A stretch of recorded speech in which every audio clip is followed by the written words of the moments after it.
오늘은 신명기 1장 19절에서 40절까지의 말씀으로 청산합시다 라는 제목으로 함께 말씀을 나누려고 합니다. 오늘이 광복절입니다. 8월 15일이죠. 올해로 우리나라가 광복된 지가 벌써 76년이 되었습니다.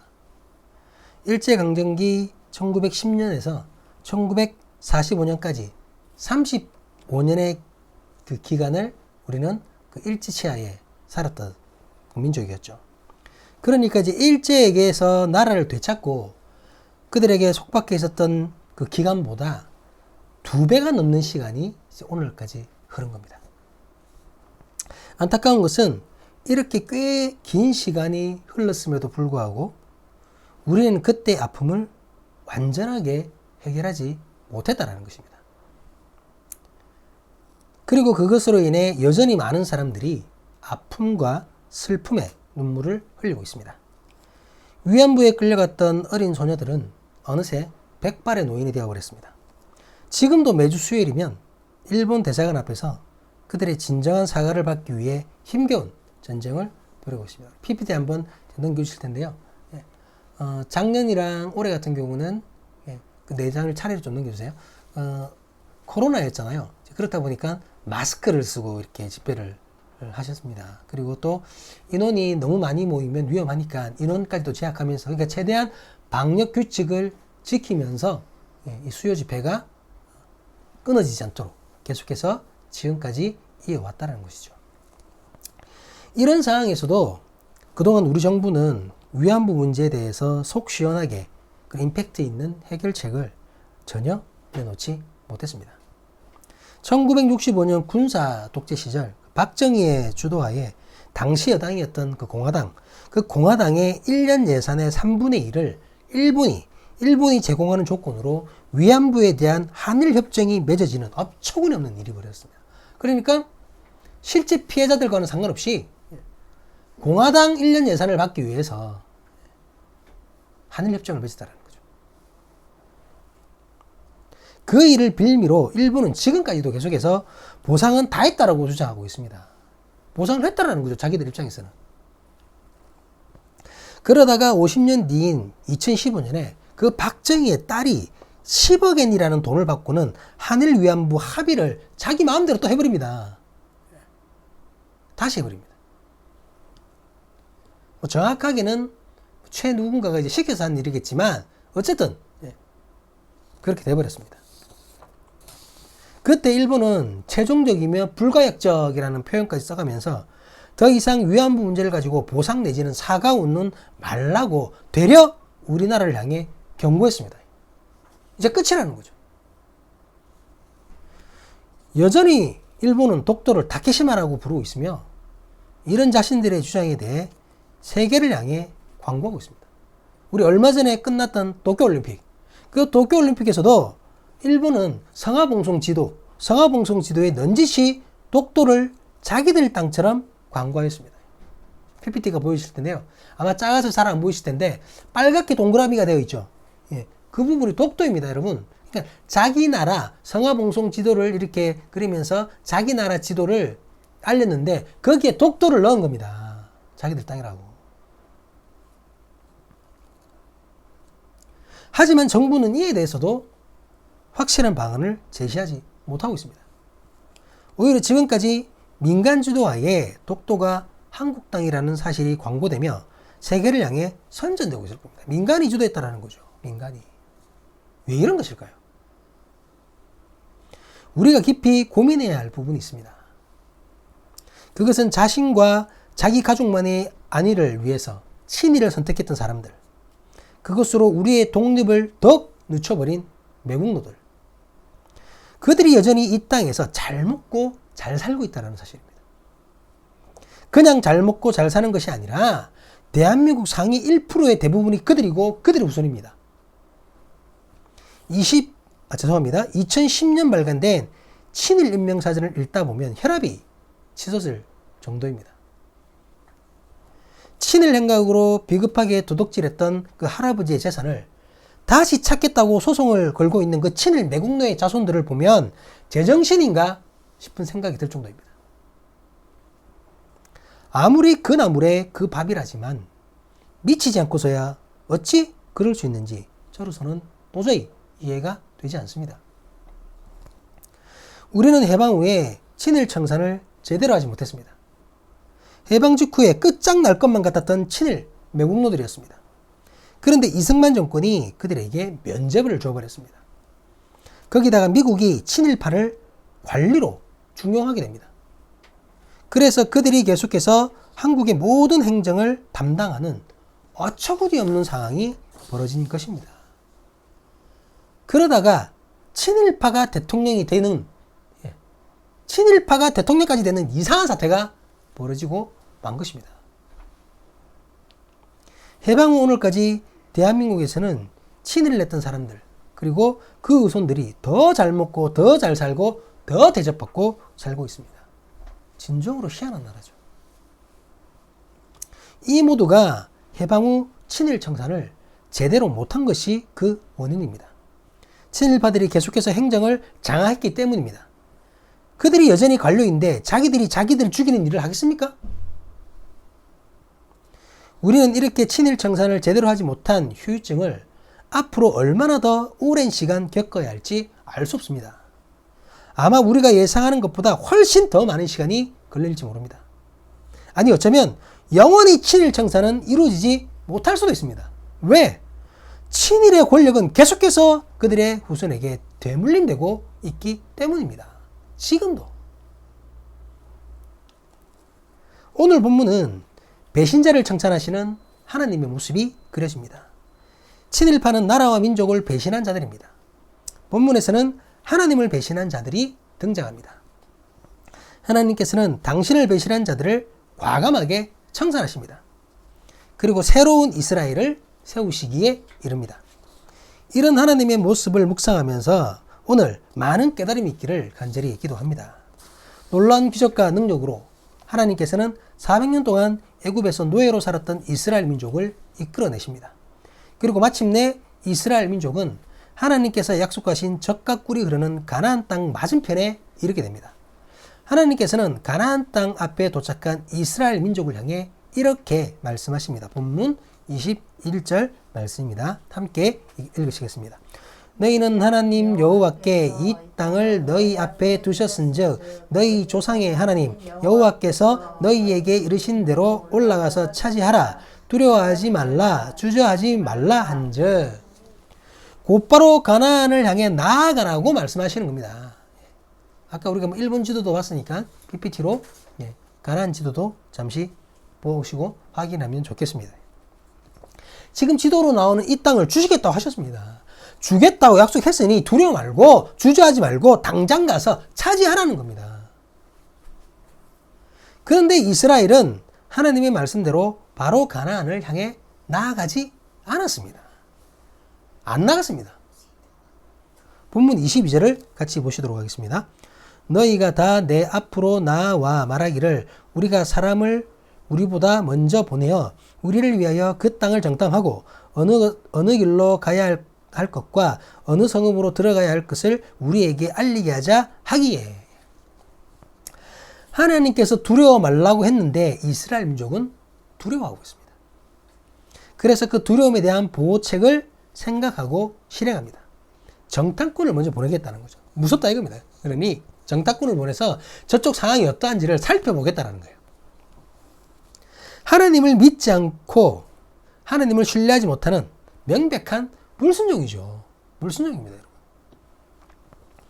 하나님의 말씀을 어기게 되면 당연히 그에 대한 부작용이 생길 수밖에 없습니다. 그리고 본문 26절에서 28절입니다. 그러나 너희가 올라가기를 원하지 아니하고 너희의 하나님 여호와의 명령을 거역하여 장막 중에서 원망하여 이르기를 여호와께서 우리를 미워하심으로 아모리 족속의 손에 넘겨 멸하시려고 우리를 애굽 땅에서 인도하여 내셨도다. 우리가 어디로 가랴? 우리의 형제들이 우리를 낙심하게 하여 말하기를 그 백성은 우리보다 장대하며 그 성읍들은 크고 성곽은 하늘에 닿았으며 우리가 또 거기서 아낙 자손을 보았노라 하도다 하기로. 하나님의 말씀과 그 하나님의 말씀과 상반된 그들의 보호책이 어떻게 됐습니까? 도리어 이스라엘 민족의 두려움을 더 가중시켰을 뿐입니다. 그래서 그 두려움으로 하나님께서 약속하신 땅에 들어가지 않으려고 합니다. 이스라엘 민족이 애굽에서 나온 이유가 뭡니까, 여러분? 그들의 목적이 무엇입니까? 가나안 땅을 들어가는 것이었습니다. 그게 목적입니다. 그런데 거기에 들어가지 않겠다라는 거예요. 어떻게 된 상황입니까? 목적을 상실해버린 겁니다. 목적을. 더 이상 삶의 이유가 없는 거죠. 애굽을 도망 나와가지고 광야에서 그 난리를 치고 있는 이유가, 그들이 지금 살아가는 이유가 가나안을 들어가는 건데, 그게 안 들어가겠다는 것은 여러분 삶의 이유가 없는 겁니다. 그렇다면 삶의 이유가 없는 이들에게는 죽음밖에 무엇이 남겠습니까? 모세는 어떻게 해서든지 이스라엘 민족의 두려움을 해소하고 다시 가나안을 향해 발걸음을 옮기도록 해보려고 노력을 합니다. 본문 30절, 31절 말씀입니다. 너희보다 먼저 가시는 너희 하나님 여호와께서 애굽에서 너희를 위하여 너희 목전에서 모든 일을 행하신 것 같이 이제도 너희를 위하여 싸우실 것이며 광야에서도 너희가 당하였거니와 사람이 자기의 아들을 아는 것 같이 너희의 하나님 여호와께서 너희가 걸어온 길에서 너희를 안으사 이곳까지 이르게 하셨느니라 하나. 애굽에서, 그리고 애굽을 나와 광야에서 이스라엘 민족에게 하나님께서 하셨던 그 일을 기억하라. 바로 너희 눈앞에서 싸우시며 이곳까지 인도하신 그 하나님을 믿고 의지하라. 모세는 지금 이렇게 얘기하는 거죠. 그런데 이스라엘 민족은 어땠습니까? 우리 본문 32절 말씀입니다. 이 일에 너희가 너희의 하나님 여호와를 믿지 아니하였도다. 바로 눈앞의 두려움 때문에 모든 기억이 사라진 것입니다. 하나님의 능력, 기적, 하나님의 보호하심, 모든 것이 두려움 때문에 뭐가 됐나요? 과거의 추억이 되어버렸습니다. 그것으로 하나님을 향한 믿음이 없어진 것입니다. 이런 이스라엘의 불신앙은 하나님에 대한 배신입니다. 하나님께서는 이스라엘의 이 믿음 없음에 대하여 불같이 진노하십니다. 본문 34절, 35절 말씀입니다.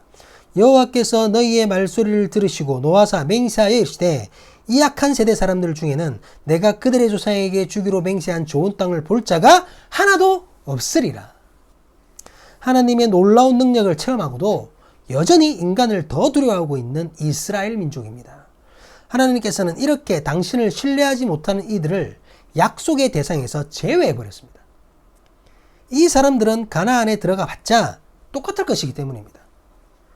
애굽에서 그 난리를 치고 빠져나왔는데 두려움 속에서 홍해를 마른 땅같이 건넜는데 배고프다면 먹을 것을 주고 목마르다면 물까지 다 주었는데 하나님께 도전하다가 죽음으로 징계받는 이들을 그들이 직접 목격했는데 그런데도 지금 이 모양입니다.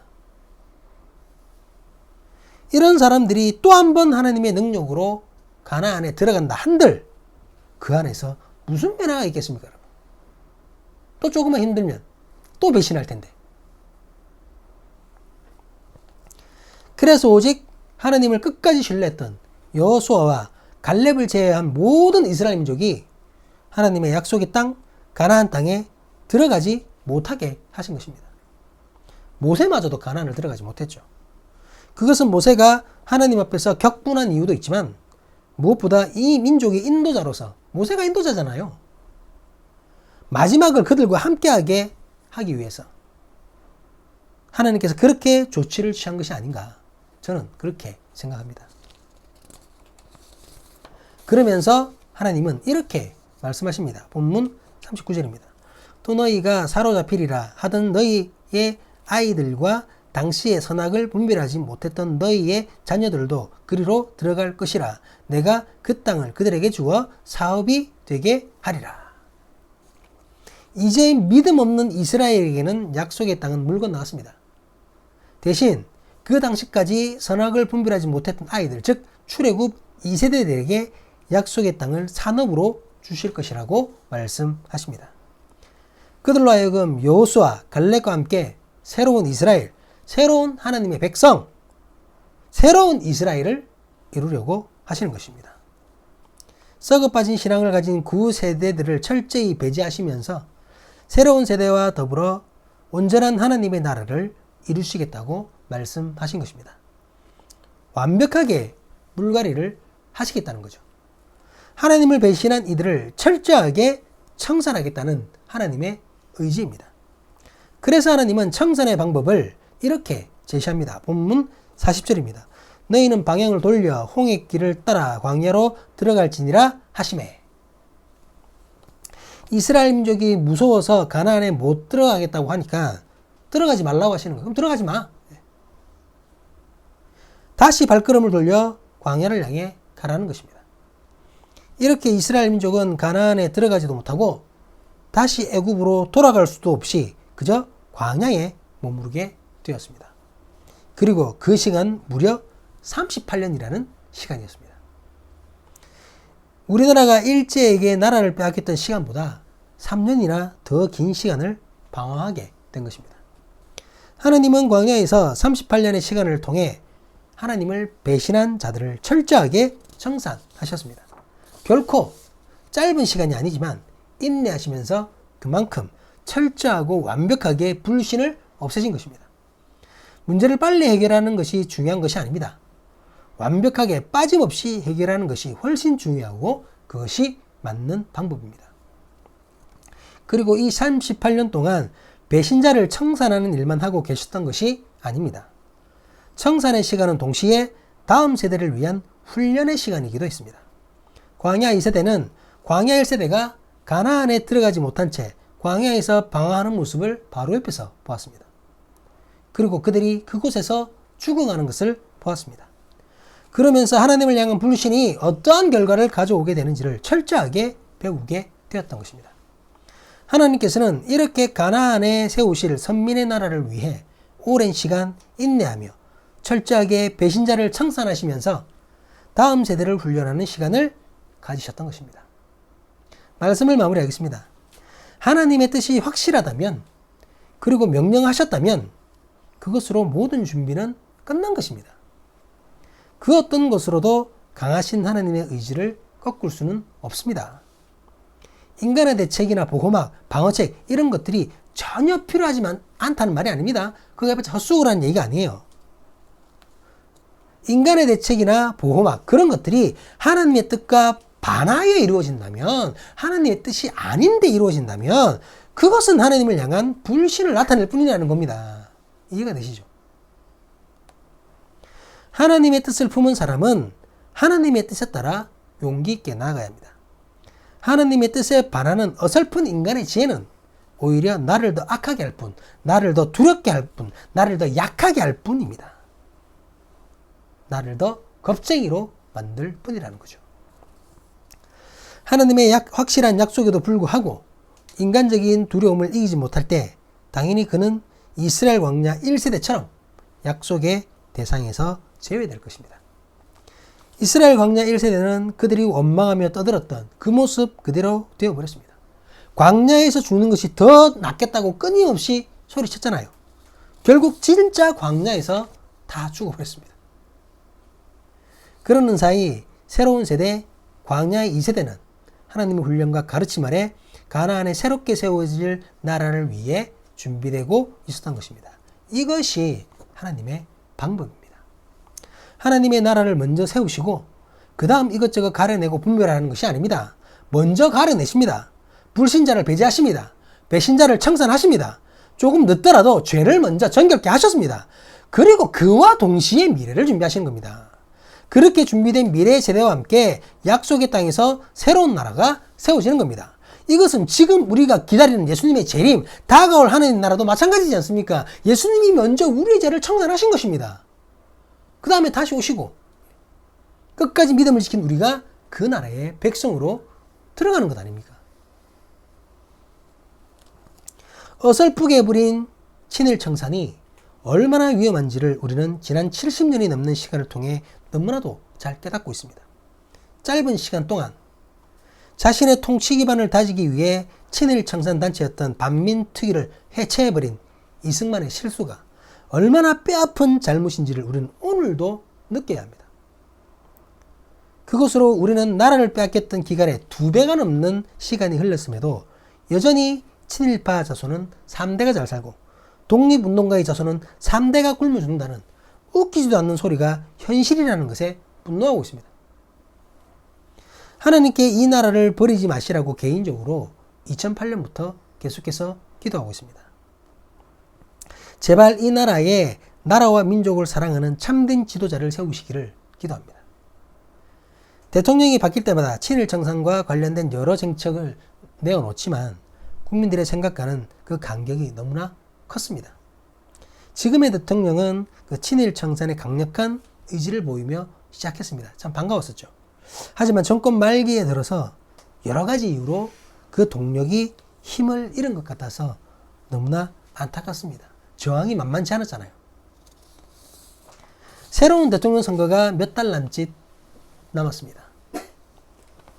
앞으로 당선될 새로운 대통령은 진정으로 결단하여 확실하게 불의를 청산할 수 있기를 기도합니다. 저는 이걸 제일 먼저 해야 된다고 생각합니다.